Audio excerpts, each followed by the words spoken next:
So a few years ago, I decided to put in a walk-in cooler, and I just wanted to show you the basic construction of it.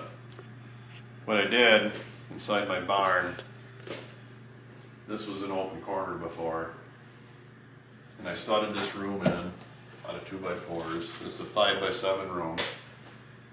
I studded it with 2x4s, and I lined it with OSB on the outside. And I put in a 32-inch, just a standard exterior door. There's some foam on the inside of it.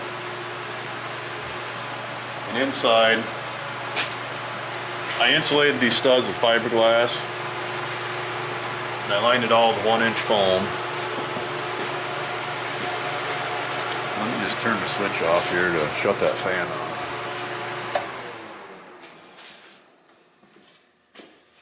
I put foam on the ceiling, the sidewalls, and the floor. I've got 3 inches on the floor. You need to keep your floor well insulated. And just put a piece of OSB in here to walk on. And obviously we got 2 cows hanging in here right now. I'm going to start cutting tonight. And what I did for rail up top, I just had some old angle iron.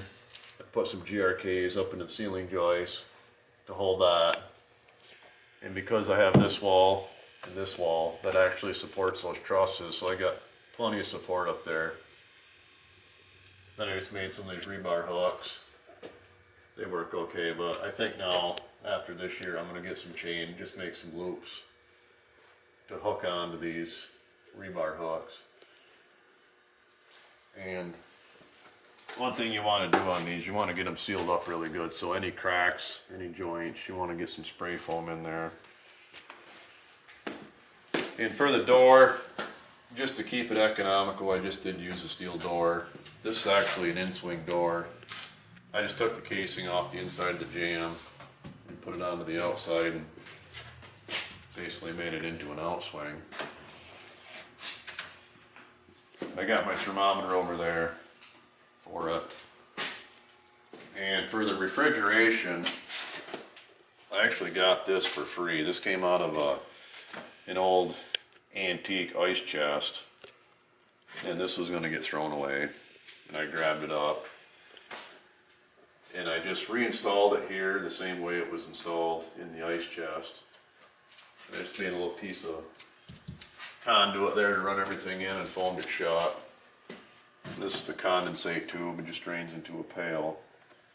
And one nice thing about this throws a fair amount of heat, so it actually keeps this barn warm. If you look up there, it's 60 degrees in here. It's only about 40 outside.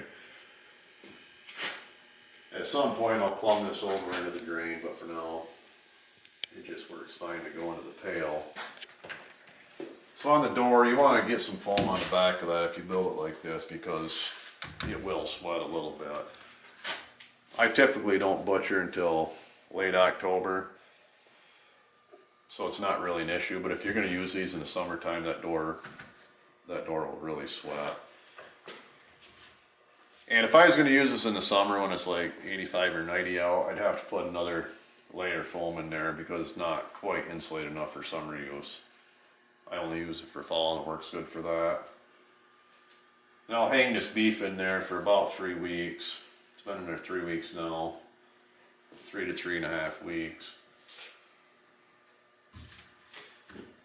And I run my temperature, I set a 5-degree differential. So it kicks on at 36, it kicks off, or kicks on at 41, kicks off at 36. So I'll keep it at that temperature range for 3 weeks. And in here, I don't have any humidity control, but you can see this, it's not dry. It's been in there 3 weeks, it's not drying out. 3 weeks is fine. 4 weeks, you're probably gonna want some humidity control, or else it'll dry out a little bit. But for us, this works good. I even keep my potatoes in there. After I'm all done here, I'm gonna get some apples and put them in there. And through the winter, it won't freeze in there. It stays about 50 degrees. So it's kind of doubles as free cold storage. And in here, you can see the fans. Kind of crowded in here now, but these are the fans that came out of that ice chest. I just mounted those on the ceiling. with the drain tubes, and I just redid everything the way it was. I was really fortunate to find this stuff because I had the AC guy come and fill it with Freon, and he said that a new system, new compressor and fans would probably run about $4,000, so I'm really happy with what I got here. I did it all for probably $1,000, and it'd be hard to ever do it again for that price. But if you do want a walk-in cooler, you can do it economically. And if you want to butcher your own beef, raise your own beef and age it, you got to have one of these, because beef needs to hang for 3 or 4 weeks. So maybe tonight, at least tomorrow, we're going to start cutting.